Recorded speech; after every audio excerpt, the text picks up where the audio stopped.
Hello guys, today I am going to discuss about the radioactive radiations. Radiations तीन types की हैं, alpha, beta and gamma.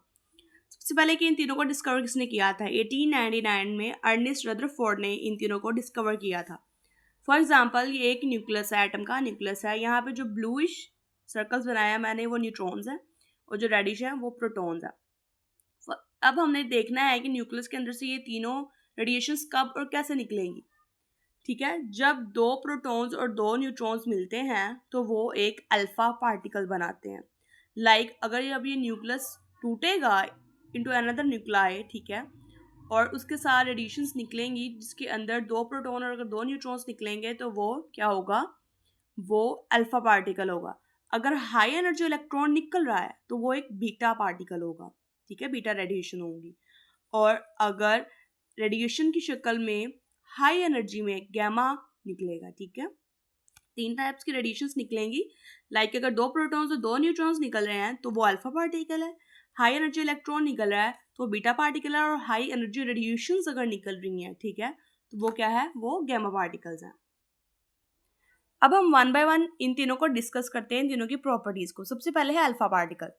अब alpha particle की जो nature है वो पॉजिटिव चार्ज है। अब अल्फा पार्टिकल की जो नेचर वो पॉजिटिव चार्ज क्यों है, मैं आपको बताती हूँ।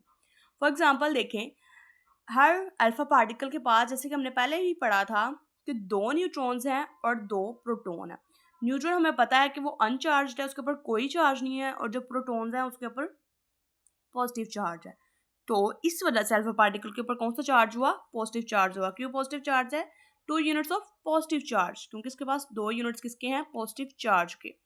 और 4 यूनिट ऑफ मास, क्योंकि दो प्रोटॉन्स हैं और दो न्यूट्रॉन्स हैं तो 4 यूनिट ऑफ मास हुआ। और अल्फा पार्टिकल बेसिकली इक्वल होता है हीलियम एटम के। देखें, हीलियम का जो एटॉमिक मास है वो क्या है? 4। इसके पास भी 4 यूनिट ऑफ मास है। सेकंड भी आ जाती है इसकी वेलोसिटी। जो अल्फा रेस की वेलोसिटी है वो 1.4 टू 2.0 मल्टीप्लाई 10⁻⁷ मीटर पर सेकेंड होती है। और ये 1/10 होता है किसका? Of velocity of light. Means कि 1/10 होता है वेलोसिटी ऑफ लाइट का। इतनी कम होती है इसकी वेलोसिटी। थर्ड पे आ जाती है आयनाइजेशन एनर्जी। अब इसकी आयनाइजेशन एनर्जी काफ़ी हाई होती है। क्यों? Because of two reasons. सबसे पहले इसका लार्ज मैस है, 4 यूनिट ऑफ मैस है, तो इसका लार्ज मैस है other than beta and gamma radiations. इस वजह से इसकी आयनाइजेशन एनर्जी ज़्यादा होती है, एक लार्ज मैस की वजह से और इसकी हाई वेलोसिटी की वजह से। जैसे कि हमने ऊपर डिस्कस किया कि 1.4 टू 2.0 मल्टीप्लाई 10⁻⁷ मीटर पर सेकेंड इसकी वेलोसिटी है। तो इन दोनों बेसिस की वजह से इसकी आयनाइजेशन एनर्जी ज़्यादा होती है। थर्ड नंबर पे आ जाता है ल्यूमिनेसेंस।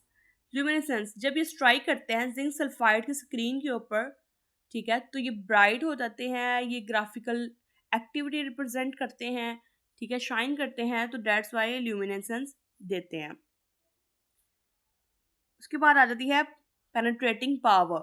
पेनिट्रेटिंग पावर्स मीन्स कि ये एयर के अंदर कितना पेनिट्रेट कर सकती है, कितना ट्रेवल कर सकती है। तो इसकी जो पेनिट्रेटिंग पावर है वो बहुत कम है क्योंकि इसका लार्ज मैस है।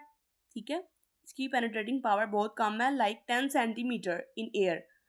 और इसको इजीली रोका जा सकता है किसी भी पेपर से या एल्युमिनियम फॉइल की 0.01 मिलीमीटर एल्युमिनियम फॉइल की स्क्रीन से इसको रोका जा सकता है। ये अल्फा रेज हैं, ये 2+ मीन्स इसके ऊपर जो पॉजिटिव 2 चार्ज है। अल्फा रेज आ रही हैं और हमने आगे पेपर लगा दिया है, ठीक है, तो यहाँ पे अल्फा रेज स्टॉप हो जाएंगी, रुक जाएंगी, वो आगे पेनिट्रेट नहीं कर पाएंगी। इट्स मीन्स कि इनकी पेनिट्रेशन पावर इतनी ज़्यादा नहीं है। अगर इसकी नेचुरल सोर्स की बात की जाए तो यूरेनियम का जो आइसोटोप है 238, ठीक है, ये इसका नेचुरल सोर्स है। Second one is the beta raise. Beta raise की जो नेचर है वो नेगेटिवली चार्ज है। हमने पहले भी पढ़ा था कि जब न्यूक्लियस से हाई इलेक्ट्रॉन्स निकलेंगे, हाई एनर्जी इलेक्ट्रॉन्स निकलेंगे, तो वो क्या होंगे? बीटा रेज होंगे। अब ये देखें, जब नेगेटिवली चार्ज निकला तो वो इलेक्ट्रॉन है, ऑब्वियस सी बात है, उसके ऊपर नेगेटिवली चार्ज है, तो बीटा रेडिएशन के ऊपर कौन सा चार्ज होगा? नेगेटिव चार्ज होगा। और इसकी एनर्जी टू मास रेशियो जो है वो इलेक्ट्रॉन के तकरीबन इक्वल होती है। सेकेंड वन इज इसकी वेलोसिटी। वेलोसिटी इसकी ऑलमोस्ट स्पीड ऑफ लाइट की इक्वल है, 2.0 मल्टीप्लाई 10⁸ मीटर पर सेकेंड। आयनाइजेशन एनर्जी इसकी कम होती है देन अल्फ़ा रेडिएशंस उसका लार्ज साइज़ था, इनका स्मॉल साइज़ है, तो इनकी जो आयनाइजेशन पावर है होगी वो कम होगी। ल्यूमिनेसेंस, इसकी ल्यूमिनेसेंस ग्रेटर होगी देन अल्फ़ा पार्टिकल्स, क्योंकि हाई एनर्जी इलेक्ट्रॉन्स हैं, नेगेटिवली चार्ज्ड हैं, और इनकी जो वेलोसिटी है वो ज़्यादा है अल्फ़ा पार्टिकल से, दैट्स वाई इसकी ल्यूमिनेसेंस ज़्यादा होगी। पेनिट्रेटिंग पावर की बात की जाए तो इनकी जो पेनिट्रेटिंग पावर है वो 100 times more than alpha particles, means कि ये मीटर्स में ट्रैवल कर सकेंगे हवा के अंदर, इन एयर। और ये सिर्फ पेपर से रोके नहीं जा सकती, पेपर के अंदर भी पेनिट्रेट कर जाते हैं। हाँ, अगर थिक एल्यूमिनियम की लेयर हम इसके आगे लगा दें तो इनकी ट्रैवलिंग पेनिट्रेटिंग पावर जो है वो वहीं पे रुक जाएगी। लाइक ये बीटा रेडिएशन आ रही है, नेगेटिवली चार्ज है, पेपर को हमने अगर रखा हुआ है रास्ते में तो उसको पेपर से अंदर के अंदर से भी पेनिट्रेट कर जाएगी, लेकिन अगर हम थिक एल्यूमिनियम की लेयर आगे लगा देते हैं तो वो वहीं पे स्टॉप कर जाएगी। इसका जो नेचुरल सोर्स है that is cobalt 68। Third one is gamma rays. Gamma rays की जो नेचर है वो अनचार्ज है, ठीक है, इसके ऊपर कोई भी चार्ज नहीं है। हमने बस ये पढ़ा था कि हाई एनर्जी रेडिएशंस जब निकलेंगी दैट इज गैमा रेज। हमने ये नहीं था बोला कि नेगेटिवली इलेक्ट्रॉन्स निकलेंगे या 2 प्रोटॉन्स या 2 न्यूट्रॉन्स निकलेंगे तो फिर होगा जो, जब वो तो अल्फा थी और वो तो बीटा थी, लेकिन गैमा रेज जो है इट इज जस्ट ओनली अनचार्ज, और उसकी वेवलेंथ है वो वेरी करती है 10⁻⁻10 टू 10⁻⁻13 तक। वेलोसिटी की बात की जाए तो इसकी वेलोसिटी अप्रोक्सीमेटली इक्वल होती है स्पीड ऑफ लाइट के। Ionisation energy less than alpha and beta, इसकी आयनाइजेशन पावर जो है वो अल्फा और बीटा दोनों से कम है, बिकॉज इसका जो साइज है वो उन दोनों से भी ज़्यादा कम है। Luminescence less than alpha and beta means कि जो ये स्ट्राइक करेगा सल्फाइड के स्क्रीन के ऊपर, अल्यूमिनियम सल्फाइड के स्क्रीन के ऊपर, जिंक सल्फाइड के स्क्रीन के ऊपर, तो इसकी जो ल्यूमिनेसेंस है वो बहुत कम होगी देन अल्फा एंड बीटा।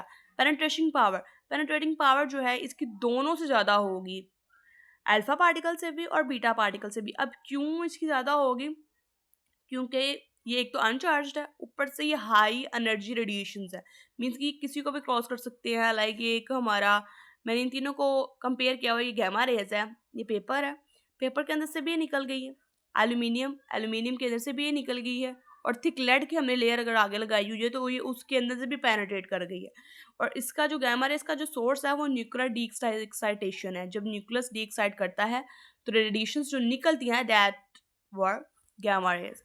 अब अब हम इन तीनों को कंपेयर करते हैं, तीनों की पेनिट्रेटिंग पावर को। सबसे पहले अल्फा पार्टिकल 2+, पेपर रखा, स्टॉप होगी, आगे पेनिट्रेशन नहीं दे सकती। Beta raise negatively charge, paper को क्रॉस कर लिया, एल्यूमिनियम की लेयर लगाई, वहीं पे रुक गई। As we know gamma rays की जो रेडिएशंस की पावर है वो ज़्यादा है than alpha particles, alpha rays और बीटा रेज, तो ये पेपर से भी निकल जाएगी, एल्यूमिनियम से भी निकल जाएगी और थिक लेड से भी निकल जाएगी। Follow for more.